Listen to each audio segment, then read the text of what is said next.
Good afternoon, everyone.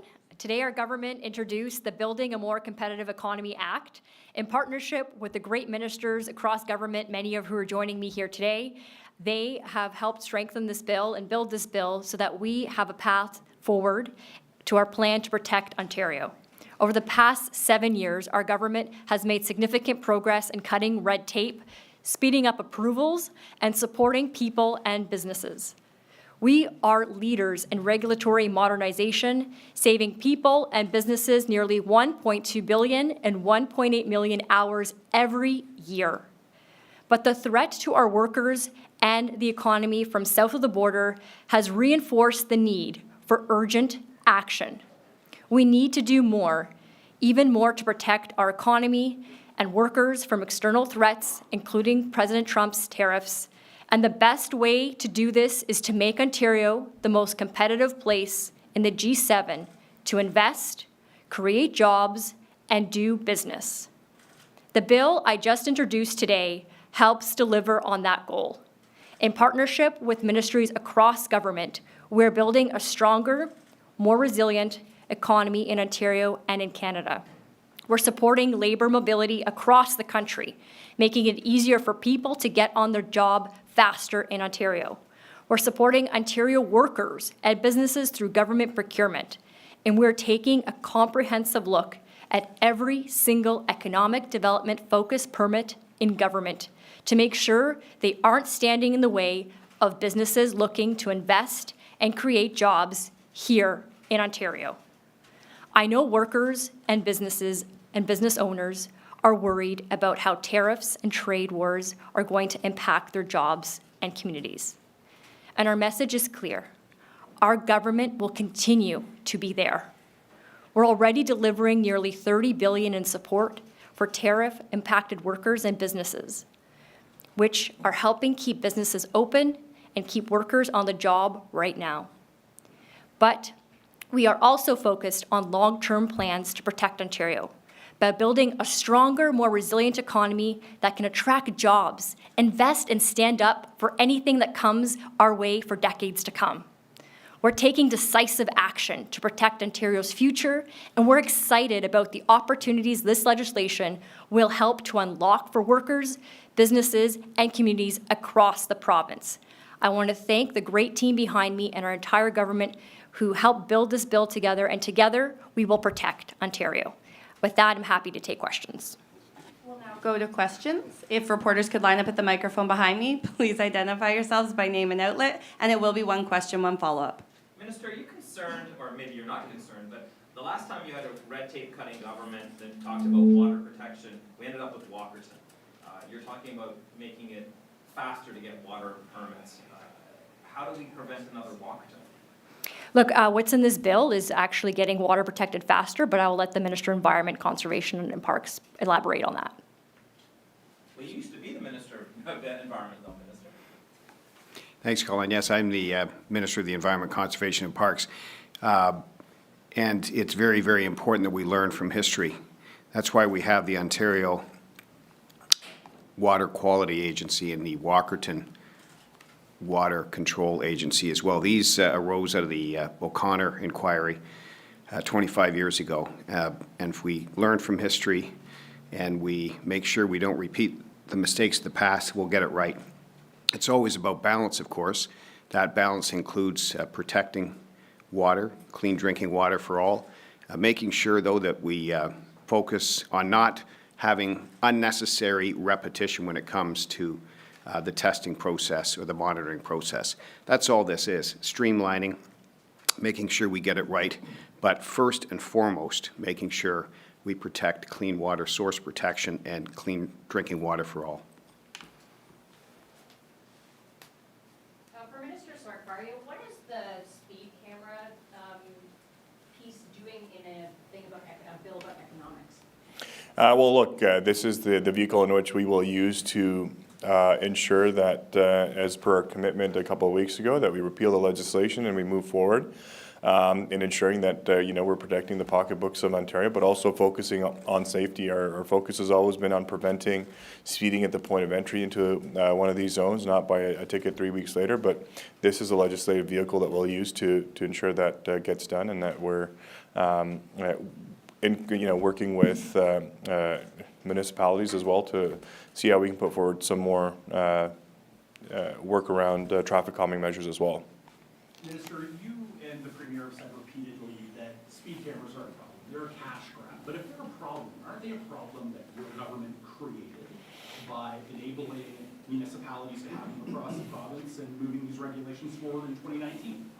Well, look, the first set is enabled in 2017 by the previous government. Look, it is what it is right now. We've made a decision as the government to move forward on this legislation to remove them. We believe that getting a ticket 3 weeks later is not the best way to prevent people from speeding. You see examples in Toronto, for example, cameras producing 70,000 tickets a year, been there for 3 years now. So it's clearly not having the intended purpose in that specific area. So if we really want to focus on that cause of reducing speed, we're seeing that it's not effective in some of these areas. That's prevented 100% of the time by ensuring that there's speed bumps, other traffic calming measures that reduce the speed at the point of a car entering into one of these zones. Minister, is the timing of receiving the ticket the problem now? Like if the person were to receive the ticket sooner after the infraction, would that be a good fix? Well, I think ultimately the best fix is to prevent speeding from happening in that zone at that moment. And a ticket that's being issued, whether you speed it up by a week, doesn't reflect the intended purpose of stopping speeding at that particular moment. So I think that's the focus Premier Ford and our government have, is how do we prevent individuals from speeding at all in these zones. So whether that's specifically in school zones and where these municipal speed cameras have been set up, that's what we want to focus the attention around, and that's what we want to work towards. When you get caught by those cameras, there's a flash, like you know it right away. Well, I wouldn't say in some circumstances, if you're in broad daylight, a lot of times you won't see that flash. Many examples I've heard from people getting tickets have had no idea until 3 weeks or 4 weeks later when they receive the ticket. So instead of a flash, instead of that person still speeding through that zone, let's just prevent it in the first place from happening at all. Minister, can you clarify, are the speed cameras shut off as of today? Like, are there no longer going to be tickets? As the repeal of this legislation, upon this piece of legislation receiving royal assent, they will no longer be enforceable or valid within the province. There were rallies across Toronto GTA today from parents. Does that give you pause at all to reconsider this, that hearing from so many people being outspoken about these?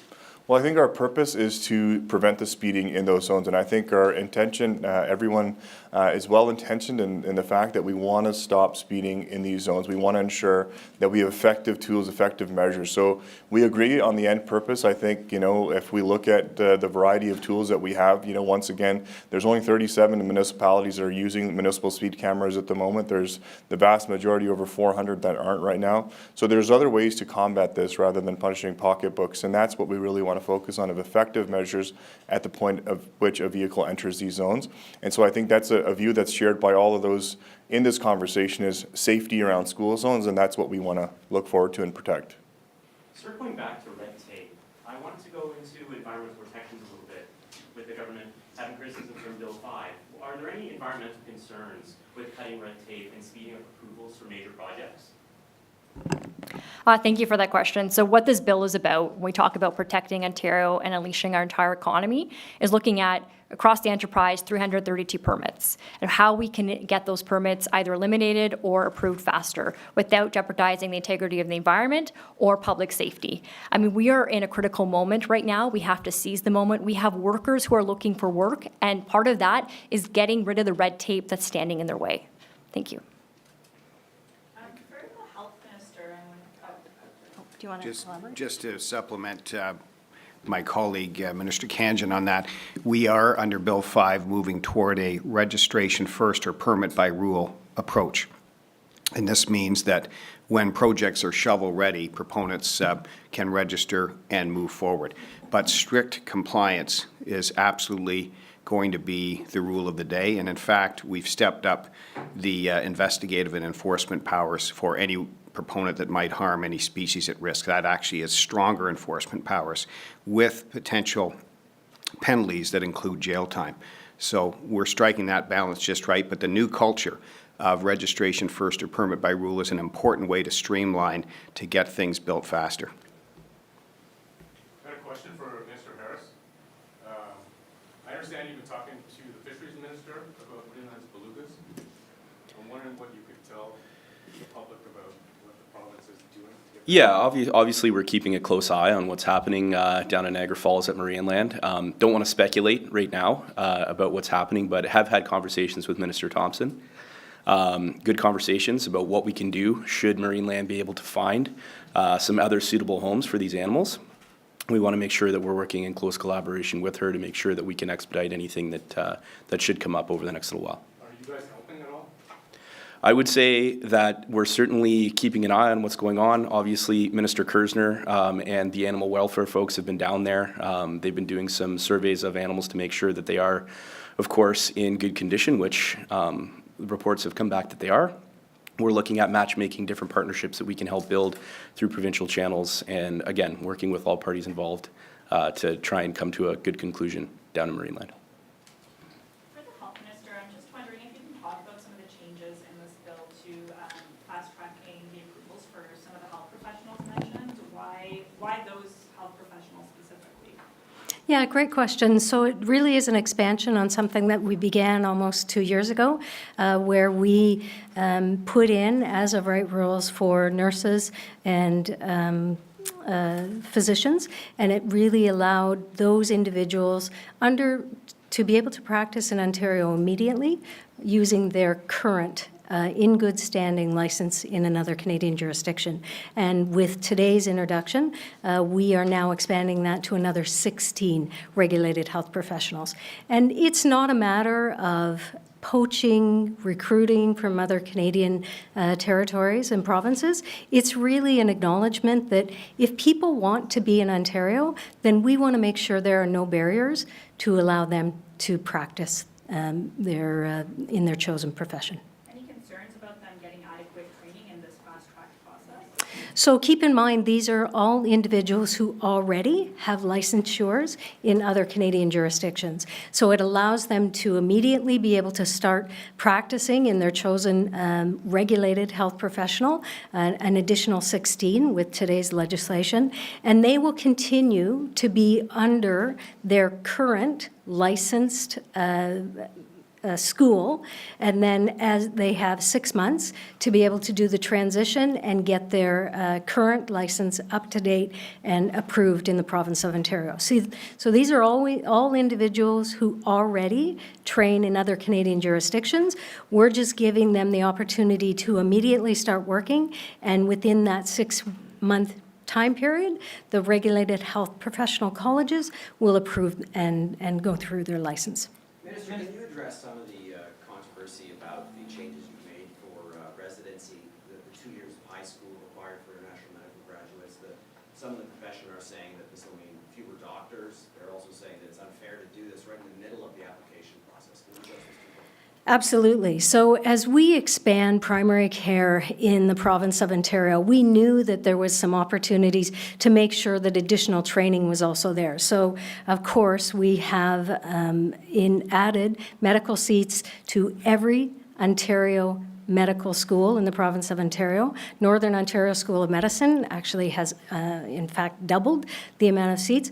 We've also increased the number of residency positions available for people to apply for. So the change that we are making with the CARMS, the Canadian Resident Matching Service, is to say for that first round of CARMS, we want to make sure that there is a connection to Ontario, because data shows that individuals who have a connection to our province are far more likely to want to train and work in the province of Ontario. So the first round, and only the first round of CARMS, will now be held for individuals who have that Ontario connection. The second round and subsequent round of CARMS will be open to everyone, including international medical students. I think it's really important to understand that not only have we expanded the number of medical seats, expanded the number of residency positions, but we're also ensuring that students who have a connection to Ontario have that opportunity to come back and complete their medical training in Ontario.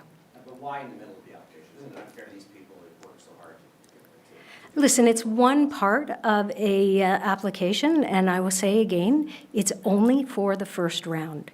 Every subsequent round in CARMS will be available to every internationally educated student who is currently taking their medical training outside of Ontario and Canada. Could one of the, Minister, maybe this falls under yours since the Labour Minister doesn't appear to be here. I guess he's away. I guess he's in the legislature. The Labour mobility piece that the Premier and the Prime Minister have talked a lot about Labour mobility. Part of the agreements that your province has been signing with the other provinces and territories. Can you speak to the other professions, non-medical ones, since the minister's not here? So we've done a lot of work, and today's legislation, bill, if passed, is part of it, saying, again, it's not about poaching, it's not about going into other provinces, it's saying if you want to live in the province of Ontario, then let's make sure there's no red tape to ensure that you can't work in the province of Ontario. And the work that the Ministry of Labour is doing on that, whether it's with the vast number of skilled trades that we know we need and will continue to need in the province of Ontario. Of course, in the Ministry of Health, particular focus on the medical clinicians and the license piece.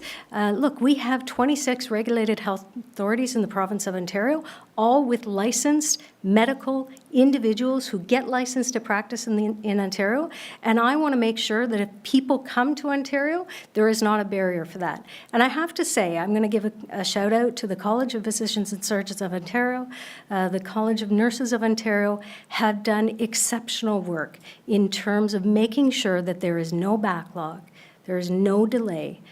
Individuals who are applying for a license in the province of Ontario are getting those approved, reviewed, approved within 10 days. It's really exciting to see how far our regulatory colleges have gone because they also appreciate and understand the need that we have.